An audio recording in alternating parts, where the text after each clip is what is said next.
चुन चुन के, जिस चुन चुन के में हमारे खास मेहमान होते हैं वो चुन चुन करके शेयर लाते हैं, बड़ी रिसर्च करके लाते हैं। सर, बहुत सारी टिप्पणियाँ भी आ रही हैं, और जैसे घोर करके हमारे कोई दर्शक हैं, उन्होंने अपना नाम, सही नाम तो बताया नहीं है, और उन्होंने कहा सर मैंने इंट्राडे में बहुत पैसे खो दिए हैं, मुझे शॉर्ट टर्म के लिए कुछ शेयर बताइए। और आज ही मैंने NFL भी ले रखे हैं 78 रुपये पे। मतलब इंट्राडे में इनको इतना लॉस हो रहा है, लेकिन फिर भी ये इंट्राडे कर रहे हैं। लेकिन तो इसीलिए हमारे तमाम दर्शकों को ये कोशिश हम हमेशा समझाते भी हैं, और आप जैसे दर्शक, आप जैसे एक्सपर्ट भी समझाते हैं कि बहुत ज़्यादा जो है, अगर आप एक्सपर्ट नहीं हैं तो इंट्राडे ट्रेड और बहुत छोटी अवधि के लिए निवेशक हैं, कुछ जैसे पैसे आप बाकी जगहों पे लगा रहे हैं, यहाँ पर भी निवेश अच्छी कंपनियों में लगा करके भूलिए, देखिए आपको अच्छे पैसे बनेंगे। सर, क्या कुछ सलाह रहेगी आपकी? चुन चुन के में कौन सा शेयर रिकमेंड कर रहे हैं? देखिए, पहले तो आपके दर्शक के सवाल को बोल दें कि आपने अगर कोई भी चीज शॉर्ट टर्म के लेनी है, तो जैसे हम कहते हैं कि जो है कोई भी चीज अगर आप हद से पार होते हैं तो दवा भी जो है वो दारू बन जाती है। और आपने वही चीज शायद ली है कि दवा को ज्यादा ले लिया हो, दारू बन गया वो, और वो सेहत के लिए अच्छा नहीं होता है। तो ट्रेडिंग जो है एज सच सबके लिए तो नहीं अच्छा है। मैं कहूंगा कि अगर आपके लिए अच्छा नहीं है तो आप उसी चीज को, ट्रेडिंग को ही अच्छी कंपनियों में लॉन्ग टर्म कर दो इन्वेस्टमेंट। देखो फिर आपका सारी चीजें बदल जाएंगी। जहां तक कंपनियों के बारे में, मुझे लगता है कि बलरामपुर चीनी मेरी एक पसंद होगी। मौजूदा स्तर पर नहीं, थोड़ा घटता है तो लें।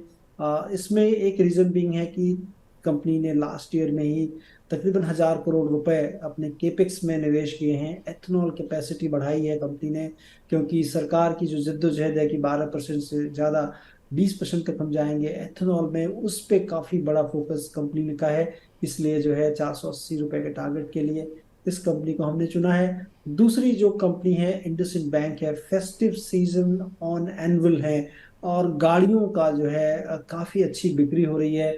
कंपनी का जो कह लें कि इनके लोन बुक का एक साइजेबल पोर्शन ऑटो लोन से आता है।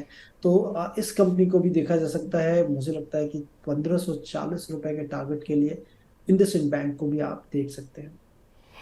तो दो शेयर यहाँ पर दिए जा रहे हैं, एक है बैंकिंग सेक्टर से जुड़ा हुआ, जहाँ पर कि काफ़ी हलचल आज देखने को मिल रही है, खासतौर से JP मॉर्गन की जो खबर आई है कि ग्लोबल बॉन्ड इंडेक्स में भारत को शामिल किया गया है, उसके चलते एक सकारात्मक रुझान देखने को मिल रहा है। यहाँ पे खरीदारी की सलाह है, 1448 मौजूदा भाव है, और एक आपको स्टॉप लॉस रखने की सलाह दी जा रही है 1410 रुपये पे।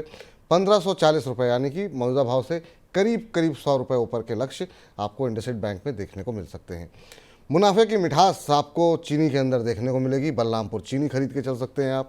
412 रुपये का मौजूदा भाव है, 10-12 रुपये नीचे का एक स्टॉप लॉस रखिए, और अपसाइड देखिए यहाँ से काफ़ी ज़्यादा देखने को मिल रहा है, करीब 68 रुपये ऊपर के लक्ष्य देखने को मिल रहे हैं। तो रिस्क टू रिवॉर्ड रेशियो अगर देखें तो वो काफ़ी फेवरेबल दिखाई दे रहा है। 480 रुपये के लक्ष्य के साथ खरीदारी करके चलें बलरामपुर चीनी में। ये संतोष जी के पसंदीदा शेयर हैं। तो इस तरह के शेयरों को आप चुनेंगे और लक्ष्य के साथ साथ स्टॉप लॉस को ध्यान में रखेंगे तो ये शिकायत तो नहीं रहेगी कि मुझे बहुत नुकसान हो रहा है। हो सकता है प्रॉफिट ऊपर नीचे हो सकता है बाजार की स्थिति के अनुसार, नुकसान ऐसे नहीं होंगे। तो अच्छे शेयरों में निवेश करें, अच्छा मुनाफा कमाएं, यही हमारी उम्मीद है। संतोष सर, आज की इस चर्चा में आप जुड़े, तमाम शेयरों पे आपने अपनी राय दी, प्राइमरी मार्केट IPO को बाजार को लेकर के आपने सुझाव दिए, बहुत बहुत शुक्रिया सर। कोई डिस्क्लोजर चलते चलते? धन्यवाद Vipul ji for having me on your show. और डिस्क्लोजर के रूप में, ये दोनों कंपनियां जिनका हमने सुझाव दिया है, हमारी कंपनी के पोर्टफोलियो में ये दोनों कंपनियां काफ़ी दिनों से होल्डिंग हैं। तो कभी भी आपके दर्शक अगर कोई भी चीज़ खरीदें, अपने फाइनेंशियल एडवाइजर से ज़रूर इस बारे में सलाह लें। तो वित्तीय सलाहकार की सलाह जो है अपने जो है वो अवश्य लें। संतोष जी, बहुत बहुत धन्यवाद, बहुत बहुत शुक्रिया आज की इस चर्चा में शामिल होने के लिए।